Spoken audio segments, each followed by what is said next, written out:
It was one of those crisp Halloween nights where the chill in the air feels just right, scented with distant bonfires and melting candy, bathing the streets in a mysterious orange glow. That year I was 15, finally allowed out on my own. My friends, Ethan and Noah, joined me for our first ever parent-free trick-or-treating spree, something we'd planned for weeks. My costume was a clown, the smeared paint a mix of effort and excitement. Noah was a scarecrow with hay jutting from his sleeves, and Ethan went with a white bedsheet and an ill-fitting pumpkin mascot looked so bizarre that it became our unofficial mascot. The neighborhood was alive, pulsing with laughter, rushing footsteps, and the wailing of motion sensor ghosts as each porch light flickered with carved jack-o'-lanterns. It all felt perfect, right up until we noticed two older guys, not part of the costumed crowd, just lurking, masked and hooded, watching us. At first, it seemed innocent enough. Halloween brings out all sorts. But their presence followed us block after block, always at the same angle and distance. Noah shrugged, saying we were paranoid, but Ethan's eyes darted nervously, and I could feel the hair prickling on my neck, a reaction you should never ignore, because sometimes your instincts are your first alarm.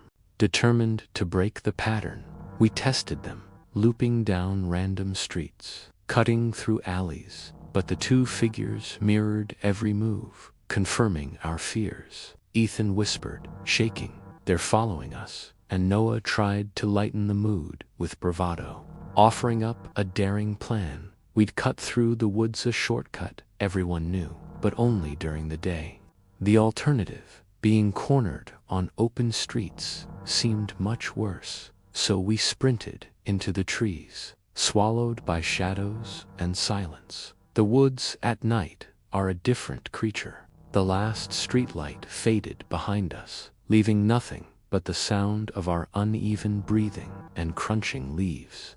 The path wound unpredictably beneath the pale moon, and I whispered a hoarse, "You sure this is right?" Noah insisted, but his voice betrayed his confidence. Fear in the dark multiplies with every step, our senses heightened.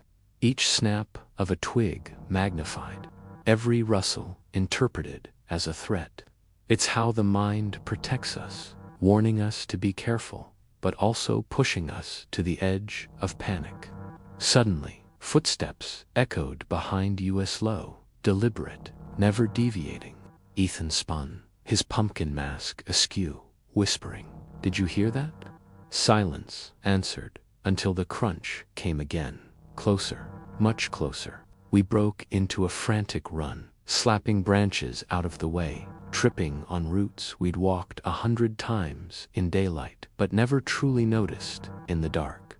Noah kept shouting for us to go left, but in the confusion, his voice felt distant. With every desperate glance back, I saw those two masked figures, relentless, chasing us deeper into the woods. My candy bag tore open, a stream of chocolate and wrappers trailing behind me, but there was no time for regrets, only survival. No matter how we zigged or zagged, the footsteps never fell away. They haunted our every move, encroaching, refusing to let us escape. We collapsed into a small clearing, panting, hearts pounding louder than the ragged wind in the trees. For a moment, it was quiet, and Noah whispered, "I think we lost them." But then, laughter drifted on the air, cold, mocking, with none of Halloween's fun. My stomach dropped. That's when fear stopped being hypothetical and became real. Sinister laughter stirs something primal, turning nerves to ice, and we realized running deeper had only gotten us lost. Every fallen log and tree trunk looked the same. The laughter faded, replaced with low whispers and recognizable words, voices scattered among the shadows. We ducked behind a log, crouching so low, my hands trembled uncontrollably. Suddenly, a flashlight beam swept nearby, illuminating nothing but terror. "I saw one," hissed a gruff voice, so close I caught the bitter temps of cigarette smoke. Ethan clenched my arm, his eyes silently screaming, "Run!" We didn't need telling twice. This time, we didn't spare a glance back. Surging forward through the brush until the comforting orange glow of a distant streetlight broke through the tree line, we tumbled onto a quiet residential road, lungs burning, legs threatening to buckle. We'd made it out of the woods, but at what cost? We barely recognized the neighborhood, but stumbled onward, finally reaching Noah's cul-de-sac. Safety, or at least the illusion of safety, waited just behind his locked doors. Inside, we sat in exhausted silence. Ethan dialed his mom for a ride, keeping our ordeal secret. Who would have believed such a tale? Yet the feeling lingered. As night wore on, I stayed over at Noah's house. We didn't sleep. Around 2 in the morning, I heard gravel crunching softly outside. Noah was awake too, eyes wide and unblinking. "Did you hear that?" he whispered. We listened together, breath held, as 2 slow footsteps crept up the driveway. We crept to the window, peeking through the blinds. Nothing, only the empty street, basking in pallid moonlight. Was it imagination playing tricks? Or had those masked strangers followed us all the way home? We never saw the men again. But the next week, our town's police warned families to be alert.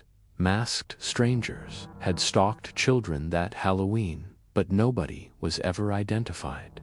Every Halloween since, even as adults, walking past a patch of woods chills us to the Cortha echoes of laughter, fading footsteps, and that deep knowledge. If we'd made just one wrong turn, maybe none of us would be here now.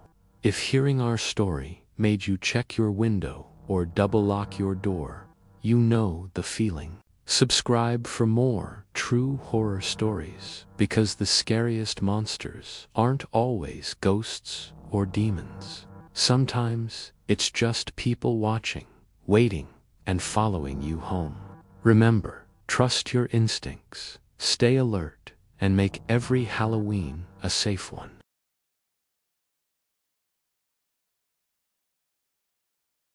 The night rain came down like thousands of silver needles, cutting sharply through the darkness.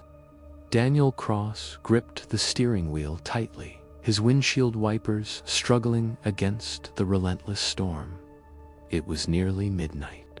Still in his wedding suit, with his tie loosened after his sister's wedding reception, the joyful music and laughter from hours ago echoed faintly in his mind, warm reminders of life and celebration that felt far away on this empty, rain-slicked road. Fatigue washed over him as he drove 30 miles from home, his mind wandering until, suddenly, a figure appeared on the roadside. At first, Daniel thought it was a trick of the headlights, a motionless shape in white, soaked by rain. But as he drew closer, the figure became clear. A young woman in a drenched bridal gown, her veil hanging like wet lace over her face. She raised a trembling hand, silently begging for help. Daniel's foot hesitated over the brake. Every instinct warned him to drive on. But there was something in her stillness, a magnetic sadness that pulled at him, refusing to let go. The rain softened as Daniel stopped beside her. She leaned toward the open window, her voice low and brittle. "Please, can you take me home?" There was no panic or fear in her tone, only a hollow quietness, as if she had been waiting a very long time to say those words. Daniel nodded, unlocking his car door. She climbed in slowly, her gown leaving a damp trail across the seat. Inside the car, a thick silence took hold, one that did not feel quite human. Daniel glanced at her in the dim interior light. Her skin was pale, almost translucent, and in her hands rested a bouquet of wilted white roses. The scent was strange, sweet, and earthy, like flowers left too long on a grave. Trying to ease the tension, Daniel forced a polite smile. "Rough night for a wedding, huh?" But she did not answer. Her gaze was fixed straight ahead, lips parted slightly, as though she were listening to something beyond his hearing. A chill crept up Daniel's neck. He reached to turn on the heater, but the air flowing from the vents felt colder than before. Clearing his throat, he asked, "Where to?" She gave him an address on the edge of town, a neighborhood with crumbling porches and trees leaning too close to the road. Daniel tried to lighten the mood. "I grew up nearby. You live with your family." She turned slowly, eyes dull and unreadable. "Just my mother," she whispered. "She's waiting for me." Her quiet answer lingered in Daniel's mind as the windshield wipers beat their steady rhythm. The highway stretched on without end, but an uneasy feeling settled in his chest. Each time he glanced at her, she looked just a little different. Her reflection in the side mirror did not match her movements. Lightning flashed, and in an instant, Daniel thought she was smiling faintly, though her lips never moved. His throat tightened. "Everything okay?" he asked, forcing a nervous laugh. She turned her head again, water dripping from her veil down her cheek like tears. "Almost home," she said softly. "Thank you." There was a strange finality in her tone, a peace that did not belong to her drenched, ghostly presence. Daniel's fingers tightened on the wheel. Something was wrong. He didn't believe in ghosts, or hadn't until now. Suddenly, the radio flickered to life, hissing static through the speakers.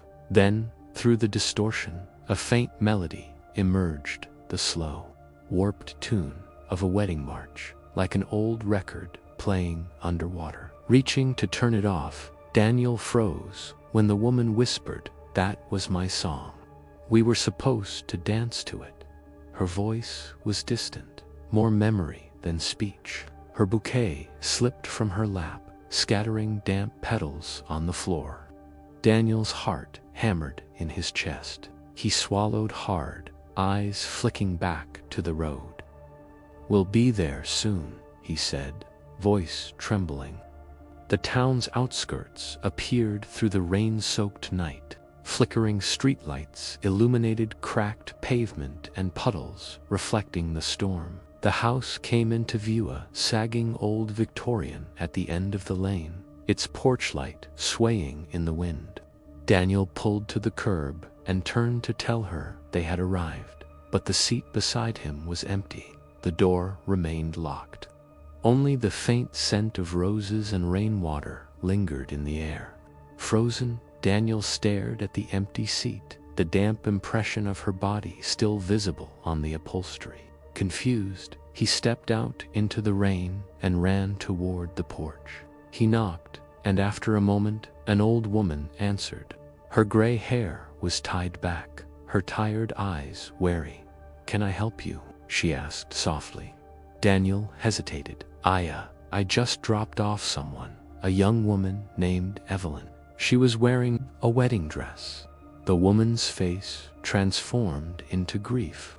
She shook her head slowly. "You must be mistaken. My daughter Evelyn died 5 years ago, on her wedding night." The words hit Daniel like a physical blow. "I don't understand," he stammered. The woman turned away briefly, then returned, holding a framed photo. Inside was the smiling bride Evelyn, wearing the same dress, holding the same bouquet of white roses. She was driving home from the church during a storm, just like tonight. Her car skidded off the road. She never made it home. The woman's voice cracked.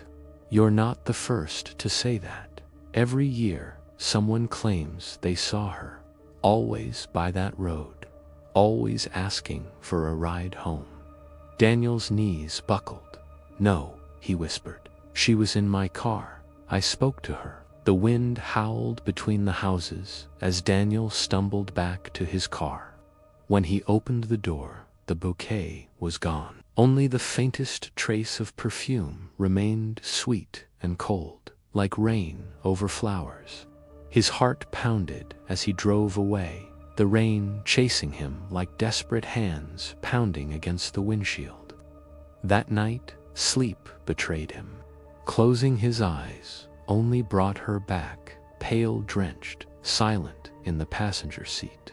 Once, he woke, gasping, hearing soft footsteps outside his apartment door. But when he checked, no one was there, only a faint, wet footprint on the hallway floor, leading nowhere. In the days after, Daniel tried to convince himself it was exhaustion or stress. But a week later, a small article in the local paper chilled him to the bone. Another sighting of the bride on Highway 39. A truck driver had nearly crashed, swerving to avoid a woman in white standing in the road the same night Daniel saw her. He stopped driving that route. Yet sometimes, on quiet, rainy nights, he swore he could smell the faint scent of roses wet and lingering, as if she were waiting for another ride home. If you ever find yourself alone on a dark road and see a woman in white by the roadside, remember Daniel's story. Some rides aren't meant to be given. Some souls, once lost, never stop trying to find their way home. If this story sent chills down your spine, hit subscribe. More true horror stories lurk in the shadows, closer than you think.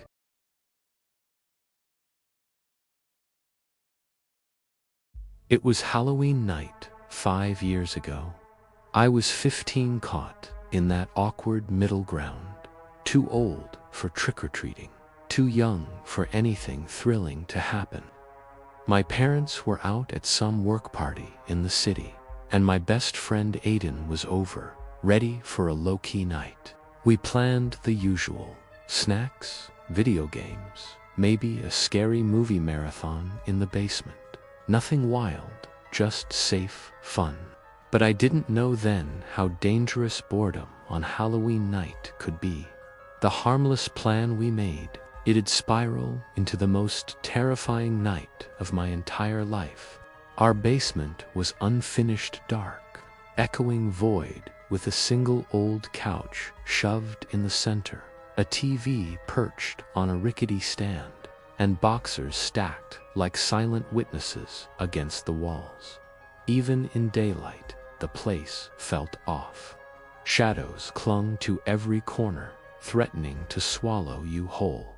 When we killed the lights to watch the movie, it was like stepping into an underground cave, lit only by the flickering blue glow. The world outside vanished, but something else was alive in that darkness, watching us. We were halfway through a trashy slasher film, laughing nervously at the predictable scares, when an unexpected thump ripped through the silence. It wasn't part of the movie. I hit rewind, pausing and playing it again. Nothing. That sound came from upstairs. My heart skipped when the second thump arrived, softer this time, like slow footsteps, testing the floorboards. Silence snapped between the sounds, heavier than before. We locked eyes, frozen. That's when we realized this wasn't just some creaky old house. Someone was inside with us. I clutched my pillow tighter, whispering to myself it was just the wind or an old house settling. But then there it was, a voice, low, close, Tom. Aiden. It called his name once, then twice. The blood in my veins turned ice cold. This wasn't my dad's voice, or even friendly. Aiden's face drained of color. Whoever it was knew Aiden's name was dangerously close. We didn't move, just sat, listening to silence build back up. Then came the voice, again louder, this time almost impatient, like calling a cat. Aiden, the basement door creaked open. Footsteps followed, measured, deliberate, one by one. Panic gripped us. The only place to hide was a cramped utility closet in the corner, half packed with cleaning supplies and an old water heater. We squeezed inside and shut the door, holding our breath like it was the last thing standing between us and death. What happened next? It's etched in nightmares. The footsteps crept closer on the concrete floor. A flickering light spilled down the stairs, cutting through the cracks in the closet door. The silhouette stood at the bottom, still just a shadow against the harsh stairwell glow. He didn't move at first, just looked around like he was savoring the silence. Then, slow and soft, the sound of shoes scraping the floor echoed, licking at our ears. My heart hammered so loud, I was sure he'd hear it. And then, his voice again. Aiden the voice sang, a twisted melody this time, like a game he was enjoying. He drifted closer to the couch, staring at the paused TV screen. Used to love this movie, he muttered, almost to himself. He prowled the basement, checking behind boxes, kneeling slowly, deliberate and cold like a hunter who already knew his prey was hiding, and we were the prey. At one terrifying moment, he crouched right outside the closet. I saw the shadow of his hand glide along the doorframe. My chest ached as I forced my breath to stay silent, afraid of the creak that could give us away. For a terrifying second, I thought he'd open it, but he just laughed a soft, horrible chuckle and whispered, "I'll find you soon." Then he turned away, footsteps fading upstairs. We didn't dare move for a long, frozen silence. Silence doesn't mean you're safe. When I finally cracked open the closet door, the basement was empty again. The TV screen hung frozen on the same frame.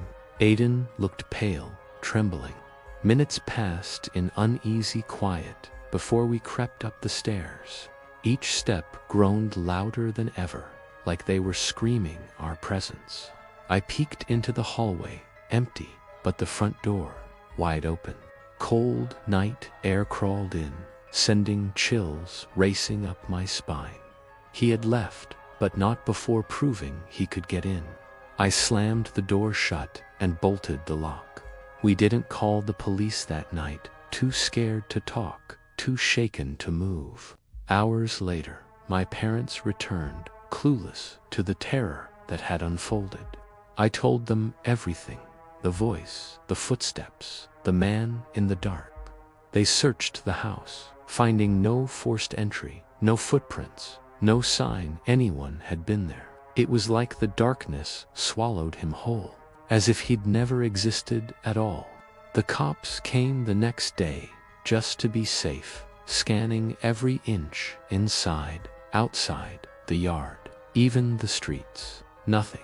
One officer suggested someone was just playing a prank, but who? How would a stranger know Aiden's real name? That question clung to my thoughts, impossible to shake. Then, a week later, Aiden found something that chilled us both. While cleaning his school locker, Aiden discovered a folded piece of paper stuck behind his books. On it, 3 simple words, scribbled in messy block letters. "I saw you." He said nothing except to me before burning the note in the backyard fire that night. Afterward, the silence returned. But deep down, we knew someone had been watching, waiting, that Halloween wasn't a chance, it was planned. Years later, I still can't watch horror movies alone, especially in the dark. Every creak from upstairs, every twitch of shadow sets my heart pounding. That night taught me the scariest monsters don't wear masks or lurk under beds. They learn your name, your habits, your voice. They wait, patient, until you feel safest and then step into your house, whispering from the darkness, calling you by name. Don't forget to subscribe because there are more stories like this, waiting to be told.